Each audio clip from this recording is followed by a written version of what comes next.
Muito bem, pessoal. Estamos na terceira live aqui da turma 3 da Semana MAP, né? Então, terceira da turma 3, super fácil de lembrar. Terceira live e última live privada aqui da Semana MAP, aqui nessa turma 3, que tem sido uma turma muito participativa, né? Diga-se de passagem, eu recebo várias mensagens durante o dia no privado das pessoas que estão fazendo parte aqui da semana. Então, a galera muito interessada e isso é muito legal. Eu gosto muito disso, né?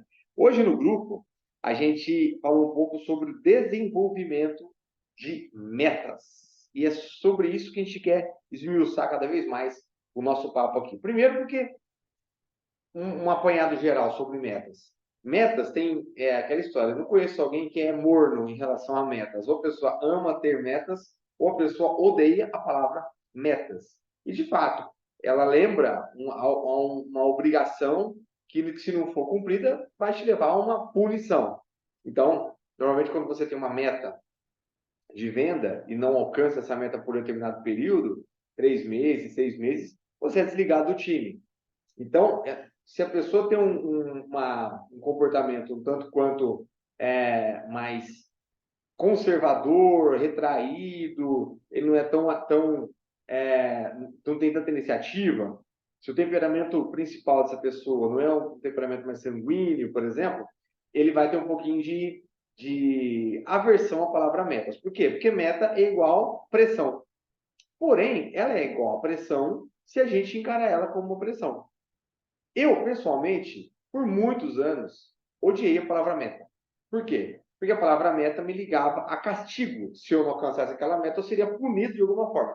Perderia a oportunidade, enfim, não teria comissões, não teria bônus, enfim.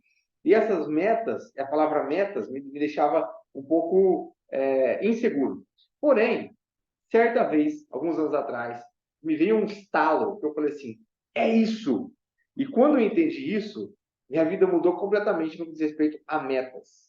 Por quê? Porque eu pego a palavra metas e não enxergo ali a palavra meta. Eu enxergo a palavra recorde. Dessa forma, fica muito mais divertido para mim lidar com metas. Então, eu pego, sempre que eu vejo assim, ó, tem uma meta mensal, tem uma meta, todo mundo aqui tem as suas metas pessoais, eu vou falar muito sobre isso. O que são as suas metas pessoais? Financeiramente falando, é aquele dinheiro que você precisa, se você não tem nenhum fixo, nenhuma previsibilidade, se você é independente, você tem que ter gerar aquele ganho, aquela renda que supra as suas necessidades, as suas contas, os seus planos, a sua diversão, enfim, que dê conta do seu mês. E quando você lida dessa forma como meta, se você não tiver um bom relacionamento com a palavra meta, você vai se enroscar. Se você leva essa palavra, eleva ela para o nível de recorde, você vai se divertir. Então, eu passei a fazer isso de uns anos para cá e, nossa, foi muito, muito, muito melhor. No meu caso, que nunca fui muito chegado na palavra meta, porque eu sempre liguei, e repito, a uma punição. Então, a primeira coisa, nós temos dois tipos de metas. A primeira delas é pessoal e a segunda é profissional. A meta pessoal e a meta profissional, eu vou tratar elas do mesmo lugar, que é a meta financeira.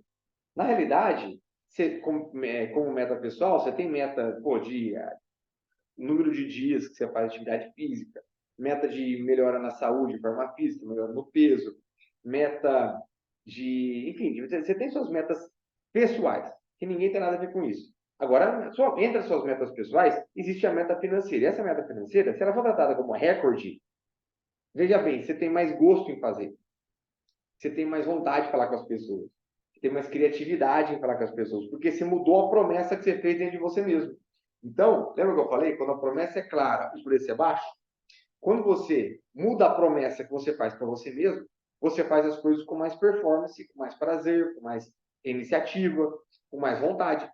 Então, a primeira coisa que eu falaria, nesse sentido, esse ar está gelando, rapaz. Não sei que está gravando, mas deixa eu ver o que aconteceu aqui, que ele não está gelando, porque não pode, né? Ela fala, acho que agora eu vou ver. Peraí. Aí, agora foi. Então, agora vai. Então, é o seguinte. Quando você lida com a palavra meta, de maneira que ela seja um recorde, você se diverte na jornada. Por quê? Porque todo mundo tem vontade de bater seus próprios recordes, principalmente de ganhos. Se você ganhou X mil reais no mês passado, esse mês, o nome do jogo é você ganhar pelo menos um pouquinho a mais, porque você quebrou o seu recorde. Mês que vem, um pouco a mais que esse mês, porque você quebrou o seu recorde. Quando você trabalha com meta, existe uma queda, uma tendência, aquela autoameaça. Se eu não conseguir, eu vou atrasar minhas contas. Se eu não conseguir, vai faltar coisa em casa. Se eu não conseguir, eu não vou conseguir honrar os meus compromissos. Se eu não conseguir, enfim. Aí você começa, de acordo com o seu temperamento, você não entra em ação. Muito pelo contrário, você vai ficando murchinho, sem luz, você não tem iniciativa, você começa a ficar num círculo de medo, você não fala mais com as pessoas, e aí é complicado. Quando você lida nesse tema como recorde, o pau quebra. Porque é muito mais divertido você trabalhar para quebrar um recorde pessoal do que trabalhar para bater uma meta pessoal. É muito mais divertido. Porque recorde te lembra premiação. Recorde te lembra reconhecimento. Recorde te lembra desfrute. Recorde te lembra merecimento. E recorde te lembra coisas boas. Então, sempre que a gente quiser trabalhar essa palavra meta, sugestão.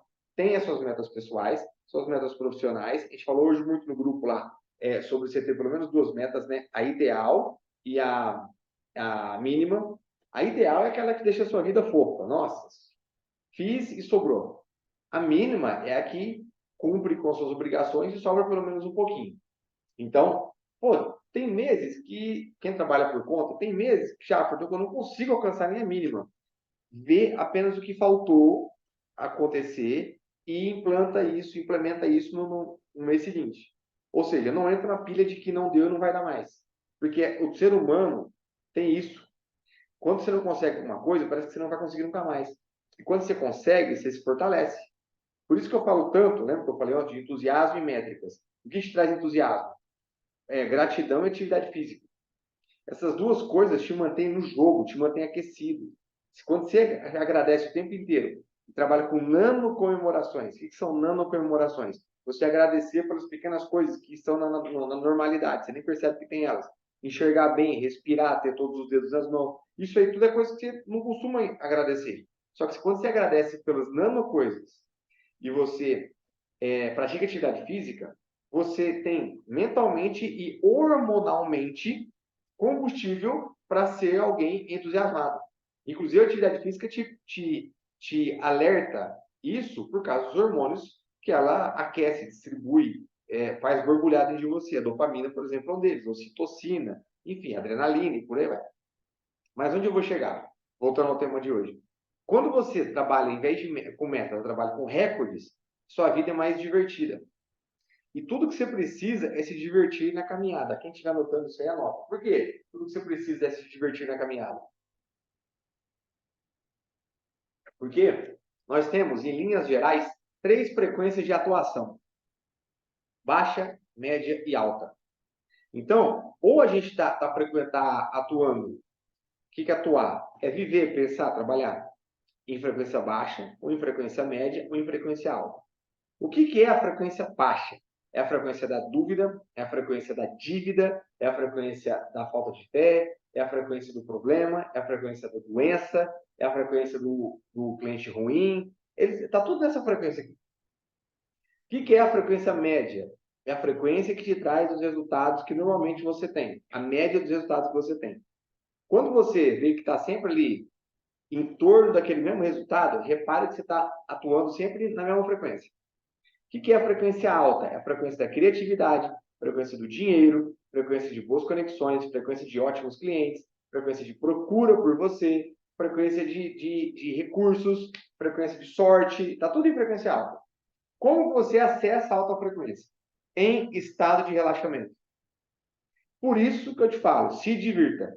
Quanto mais você se divertir, inclusive com os desafios do dia a dia, mais tempo você vai estar conectado com a frequência alta.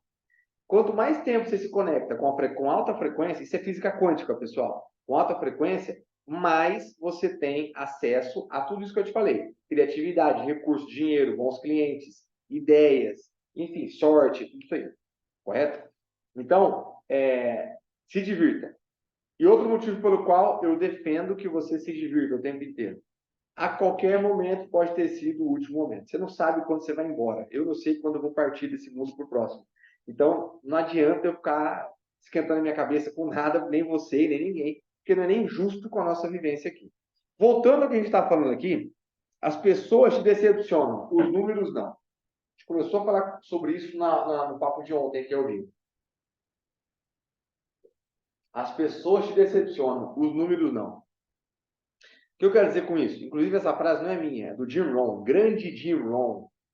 Quem gosta de estudar filosofia de negócios, esse cara foi o meu melhor da história da humanidade, Jim Rohn.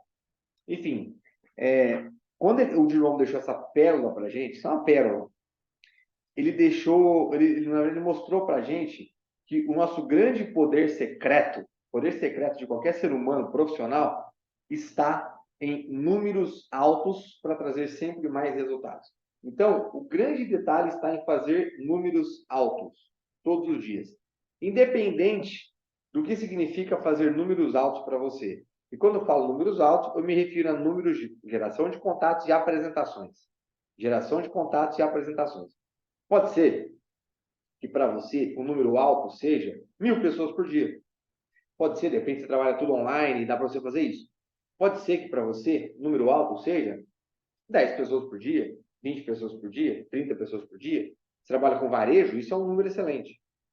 Pode ser que para você o número alto seja 2 pessoas por dia. Você trabalha com high ticket, com produtos de muito valor agregado, e você consegue apresentar ele para 2 pessoas por dia, tá maravilhoso. Tá maravilhoso. Por quê? Porque você já trabalha necessitando de um alto relacionamento. Quanto maior o ticket daquilo que você trabalha, mais relacionamento é necessário para que você faça uma venda. Então, por exemplo, se eu vou comprar pão na padaria, eu preciso de 0 relacionamento com a padaria para comprar pão. Eu quero pão. Então, eu vou colocar o meu dinheiro num negócio baratinho. Eu sei que é barato, então não estou nem aí se eu conheço o pessoal da padaria, se eu fui bem atendido. Se eu... Cara, isso não vai pesar no meu poder de decisão. Eu quero pão. Se eu não gostar, não volto mais lá, tá tudo certo. Não mudou minha vida. Aqueles 5, 10, 15 reais que eu deixei lá em pão. Se eu vou comprar um imóvel, tem gente que vende imóvel, eu vou comprar um jatinho, se eu vou comprar um carro, enfim, normalmente eu preciso me relacionar mais com quem está vendendo isso. Se eu comprar uma promessa, o que é uma promessa? É um seguro, um consórcio, alguma coisa assim, que é algo intangível. Eu preciso de mais relacionamento para confiar um aporte maior de dinheiro para aquele produto. Então, quando o produto é mais caro, quando o produto é intangível, normalmente os seus números altos do dia são 2, 5, 10. Está excelente. 10 está excelente. Para quem vende high ticket, apresentar para 10 pessoas por dia é mágico, mágico. Agora, se o seu produto ele é mais baratinho, é um serviço, tem um plano de recorrência, aí números altos para você tem que ser números bem mais altos que isso, por exemplo. Mas voltando a falar aqui sobre a questão das pessoas te decepcionarem e os números não. É exatamente isso que acontece. Tudo é uma proporção de alguma coisa. Tudo sempre foi e tudo sempre será uma proporção de alguma coisa. Então não adianta eu falar assim, pô, vou falar com 10, vou vender para os 10. Porque só se você for uma pessoa muito bem-aventurada para isso acontecer, ou se você fez uma loucura de preço, nossa, meteu uma coisa assim, que você nunca fez na sua vida e ninguém do teu ramo fez, enfim, aí você pode ser, mas isso aí vai achatar a sua margem, vai fazer com que você tenha um resultado igualzinho que você tivesse feito falando com mais pessoas com preço normal. Mas números altos são o poder mágico de qualquer profissional. Por quê? Porque eu não conheço alguém que cresce para valer pensando em números baixos. Eu não conheço alguém que tem sucesso trabalhando com preguiça de apresentações. O que é preguiça de apresentações? Já falei aqui algumas vezes. Tudo que você precisa não é necessariamente da venda. Tudo que você precisa é de pessoas querendo saber o que você vende. Porque quando você tem pessoas querendo saber o que você vende, você está seguro, você tem perspectiva. Você quer uma situação desesperadora? Agenda vazia. Você sabe, agenda vazia significa baixíssimo número e até 0 número de apresentações. 0 número de agendamentos. zero número de potenciais vendas. É isso que te estressa. Se a tua agenda está cheia, se você tem gente marcando horário com você, marcando aula experimental, marcando visita em algum lugar, pedindo, como chama quando a pessoa manda na casa dela, esqueci o nome agora, vai na sacola, enfim, pedir condicional, lembrei, pedindo condicional, pô, você mudou teu jogo, você está aquecido, porque você fala assim, pô, tem muita gente em contato com aquilo que eu vendo, alguma coisa vai acontecer, e é ótimo, e é ótimo. Agora, o segredo do crescimento nesse sentido está em manter o foco no número de apresentações. Como eu comentei ontem, inclusive, né? O que importa é o número de apresentações, porque o número de apresentações vai determinar o número de vendas. O que vale não é isso que é pesado, gente. O que vale não é necessariamente para quem você está apresentando. O que importa é para quantos você está apresentando. Eu sei que depois que a pessoa chegou perto de você e passou a ter um relacionamento contigo, e chegou perto do seu negócio, do seu trabalho, do seu serviço, da sua aula, da sua loja, não importa, trocou uma ideia com você, a tua obrigação ali, profissional, é trazer essa pessoa para uma experiência de atendimento que ela se sinta assim, a pessoa mais importante do mundo, sai dali encantada, encantada, que seja inesquecível para sempre e que faça com que ela queira comprar e queira indicar você e para outras pessoas do círculo de influência dela. Agora, essa relação mais íntima, ela só vai acontecer depois que você fez números altos. Então, no início, não importa muito para quem você está vendendo, importa para oferecendo, né? Importa para quanto você está oferecendo. Então, eu não sei de onde você é. Aqui na minha cidade, Votuporanga, na cidade onde eu moro, né? Não tem cidade nenhuma. Na cidade onde eu moro, existem algumas pessoas que são claramente bem-sucedidas. São geradores de emprego, são pessoas que têm um envolvimento político-econômico geralmente muito recorrente. Então, nota, sempre que você quer vender alguma coisa, você se lembra dessa pessoa. Ah, fulano vai gostar disso aí. Meu, isso não é você, é uma galera que entra no negócio, que abre o negócio, que começa a desenvolver outro trabalho, pensa nas pessoas mais ricas, bem-sucedidas da cidade. Por quê? Porque, teoricamente, essas pessoas, na cabeça de quem vende, não tem problema em comprar, e vão comprar nem for para ajudar, e vão chamar atenção, enfim. Bobagem. Bobagem.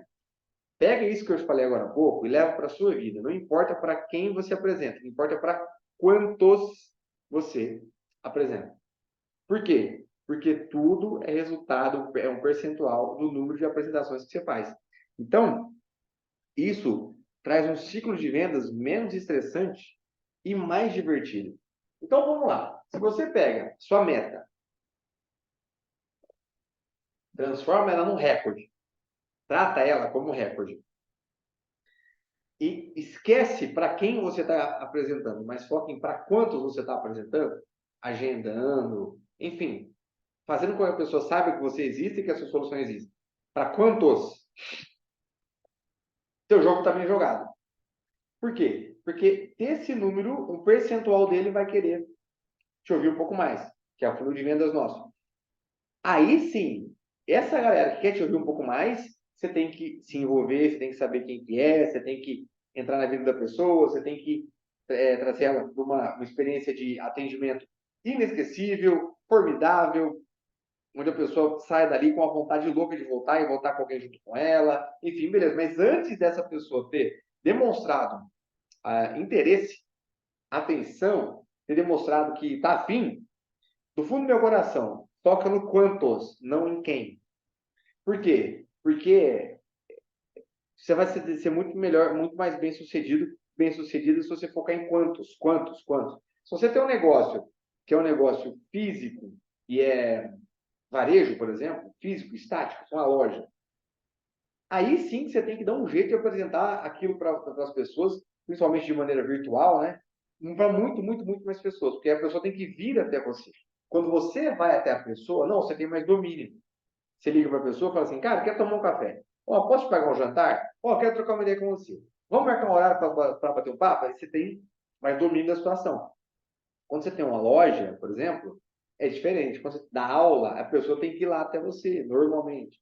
Quando você tem uma loja, a pessoa tem que ir até a sua loja, normalmente. Mas você entra com a orientação de Religião condicional, você tem as suas armas, mas não importa para quem, importa para quantos. Não importa para quem, importa para quantos. E ó, garanto para você, tem gente que você acha que tem um potencial de compra absurdo e compra menos do que aquela pessoa que você ignora, às vezes, involuntariamente, porque acha que é pobre, porque acha que não tem recurso, porque acha que é descontrolado, porque acha que não tem nome. Normal, gente, nosso cérebro nos trai dessa maneira. Por quê? Porque o nosso cérebro ele quer fazer o máximo com o mínimo de esforço. E aí que entra o rolo. Porque não existe nada grande com o mínimo de esforço. Não existe. Coisas grandes, além de levarem tempo e darem trabalho, elas exigem muito esforço. Então, a gente, ainda mais com a internet, a gente tem a tendência de achar que é tudo no conforto, é tudo fácil. Tudo... Quanto mais você se apoia nessa teoria, menos você vai fazer apresentações, ou seja, menos vendas você vai fazer. E não é isso que a gente quer aqui, não é verdade? Então, só para a gente resumir aqui e partir para o encerramento. Meta é uma coisa, recorde é outra. Sugestão: pega a sua meta, trata ela como um recorde. Porque quando você trata a sua meta como um recorde, você começa a jogar o jogo da diversão. E sempre que você joga o jogo da diversão, você está conectado na frequência da criatividade. Você está conectado na frequência dos bons pagadores. Está conectado na frequência do dinheiro, diga-se de passagem. Está conectado na frequência da boa procura. Por quê? Porque todas as vezes, a todo momento, em qualquer lugar do Brasil, tem gente se dando bem e tem gente que não está num momento tão bom assim. Quando isso acontece, o dinheiro vai dançando, o dinheiro vai trocando de mão. E ele normalmente sai da mão de quem não está no bom momento e vai para a mão de quem está no bom momento. Então, o dinheiro sempre vai estar na mão de alguém no bom momento. E essa pessoa só está no bom momento porque ela está atuando em frequência alta. Onde é que se encontra ela? Quando você se conecta em frequência alta. Quando você se conecta em frequência alta? Quando você está em estado de relaxamento. Quando você está em estado de relaxamento, quando você se diverte. Entendeu? Então, é muito, muito clássico isso. E é comportamental. Tratou a meta como recorde, agora vai fazer o teu dia a dia e se concentra no número de apresentações. Óbvio que você tem que gerar mais contatos, óbvio que você tem que se posicionar. O que é se posicionar? É saber exatamente para quem você vende. Porque se você souber exatamente para quem você vende, você conversa com dores e prazeres dessa pessoa. Nada mais, nada menos. Enfim. E aí o seu jogo começa a ser jogado de maneira mais divertida, relaxante, tranquila. Pessoas bem-sucedidas que eu conheço, que você conhece, normalmente elas não estão na correria. Você pergunta para elas como é que estão as coisas, ela não fala correria, correria. Não, quem faz isso é quem está atropelado, quem está sem resultado. É uma respostazinha, nossa, péssima para se dar. Eu não conheço um rico que fala assim, está corrido, está corrido. Não, o cara está aproveitando e valorizando muito bem o tempo que ele tem. Então, tudo é questão de comportamento. Se você se comporta como pessoas bem-sucedidas, e elas fazem isso, e você ainda não se acha uma pessoa tão bem-sucedida assim, você vai chegar nesse nível. Lembrando que ser bem-sucedido é algo também muito pessoal. Se você utilizar a sua métrica do dinheiro para indicar quem é bem-sucedido e quem não é, você está totalmente enganado. Totalmente enganado. Para encerrar, eu quero contar uma história que eu vi hoje. Hoje, eu estava na loja de um amigo meu, final do dia agora, chegou não é um morador de rua, mas ao mesmo tempo é um morador de rua, um mendigo vendendo abacaxi. E ele chegou numa alegria para vender abacaxi e ele vendeu abacaxi para o pessoal da loja, vendeu uns 4 abacaxis e ele falou assim: bom, o dono da loja falou assim: ó, separei umas camisetas lá para te doar, umas roupas lá para te doar. E ele falou assim: nossa, que bom, que beleza, obrigado. Você consegue me trazer amanhã? Porque eu vou dormir hoje no Vilar, para quem não é de Votuporanga, Vilar é um posto de combustível. Hoje eu vou dormir no Vilar, amanhã eu passo aqui logo de manhãzinha, mas não entusiasmo. O cara ia dormir no posto de combustível, ou seja, não tem onde dormir. E estava animado, porque a, a, a, conseguiu, além de vender 4 abacaxis por R$ 20, estava animado por ter conseguido uma doação de camisetas, de roupas, né? E estava numa alegria. Né? Ele estava em alta frequência, entende? Ele estava conectado em alta frequência. Por que eu cheguei nesse ponto, nesse nível? Porque na cabeça dele ele é bem sucedido. Então, calma, cuidado com o que a gente enxerga como bem sucedido. Eu conheço pessoas, conheço amigos meus, amigas minhas, que chegaram onde eles queriam, em meta financeira, e entraram em depressão, tentaram suicídio. Por quê? Porque perdeu a graça. Não que isso aconteça com todo mundo, e graças a Deus não acontece. Mas, quando a gente fala assim, vou mirar pessoas bem-sucedidas, cuidado com a sua regra do que é alguém bem-sucedido. Por quê? Alguém bem-sucedido pode muito bem não ostentar as coisas, pode muito bem não demonstrar financeiramente que é bem-sucedido. Mas pode ser, eu conheço inclusive pessoas que são multimilionárias e você conversa com elas, você não dá um trato para elas. E é isso. Então, a pessoa ser bem-sucedida, você ser bem-sucedido, encontrar pessoas bem-sucedidas, não está apenas ligado com o que a pessoa demonstra financeiramente. Beleza? Terminar nossa gravação aqui. Essa foi a nossa terceira e última live privada. Falamos muito sobre metas, transformar em recordes, aumentar o número de apresentações, jogar esse jogo de maneira divertida e fazer com que os resultados aumentem muito por conta disso.